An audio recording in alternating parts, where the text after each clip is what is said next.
pissed you off today? Who disappointed you yesterday? Who did not follow through with the things that they said they were going to do last week? In this video, I'm going to let you know the reasons why I think people will constantly disappoint you. So let's say it's a friend and you guys have arranged to meet up or do something or have a phone call and they just don't follow through. No explanation, no nothing, they just don't come through for you. Or it's a family member that you're dependent on someone to do something for you and that doesn't happen either. Or is it a work colleague that put their hand up in a meeting and said they're going to do something and you said, all right, go for it, and it doesn't materialize? Why do people constantly disappoint us on all aspects of life? Well, I've been thinking about this a lot recently, and do you know what? I just think that disappointment is an energy force that we actually carry. We expect far too much of other people.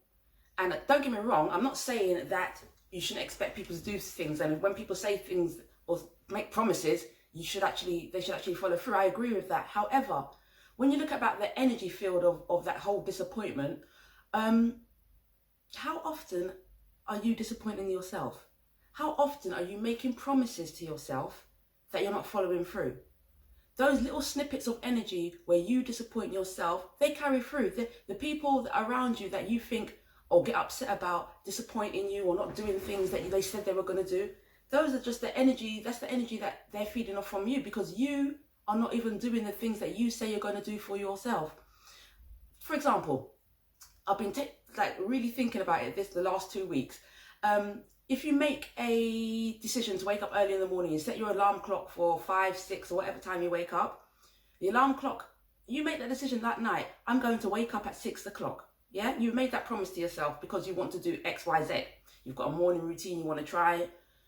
So alarm goes off 6 o'clock in the morning. What's the first thing you do? Snooze. Snooze. Just the brain kicks in and says, give yourself an extra 10, 5, 15 minutes. You have already broken your promise to yourself. You've started, the day has even started, and you've actually set the seed of disappointment for the day. And it can go on and on and on.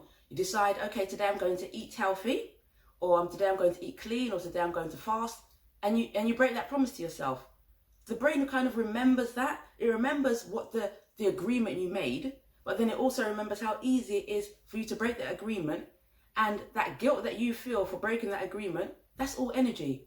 So when people are not following through for you or doing things that disappoint you, actually, you can't even be mad at them because you're not keeping your own promises.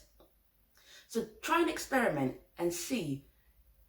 Just little things. Just do something that you can make a promise to yourself and keep it, and just see if it sows any seeds of other people being disappointed, because we're all energy. We all feed off each other. So disappointment is not something that is just other people doing to you. We, and including me, constantly make promises to ourselves that we don't keep, and that brings the disappointment. Furthermore, when people actually disappoint you, sometimes it ain't even that big. Like, for example, if I said to my husband, okay, he said, all right, I'm gonna empty the dishwasher, and a whole 24 hours has passed and the dishes are in the sink and the dishwasher's full of clean dishes, that will disappoint me.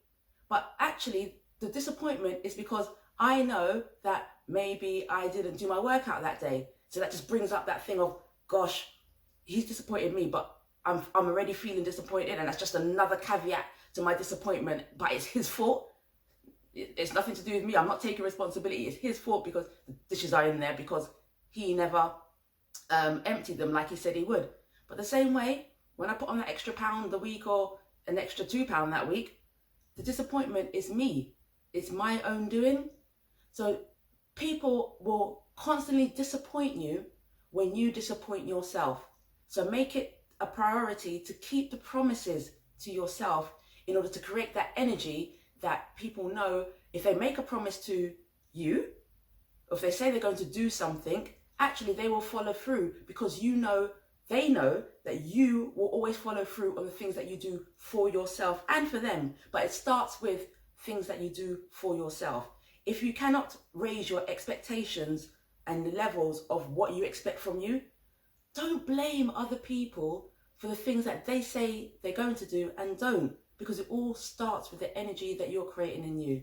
This week, just start to make little promises and keep them, because those kind of things actually make the mind-body connection grow. And once you start making promises to yourself, you'll find the energy around you, people will start to shift, it will start to change. People will actually stop disappointing you in levels that you think are just abundant, and actually you will start to even feel less about the little disappointments that they're making, because you know that you're keeping the promises that you have to yourself. So I hope that little snippet of my thoughts help you this week, and I hope you have an abundantly happy and abundantly productive week. And don't forget to follow me on my socials. I'm active on Instagram. You can also follow me for inspiration on Pinterest, and don't forget to subscribe to my blog www.iambrazenspirit. On there you'll find things about habits and mindset and just how those combinations move together to create a lifestyle that you want. All of us want different things in life. However, actually, if you haven't got the right mindset coupled with the right habits, a lot of the things that we want just won't manifest, because we are struggling against ourselves, and we're not putting things in process, or a process in place to make things easier. I'm always in favor of the path of least resistance, and habits and mindsets combined, they do that. So join me again and have a good week.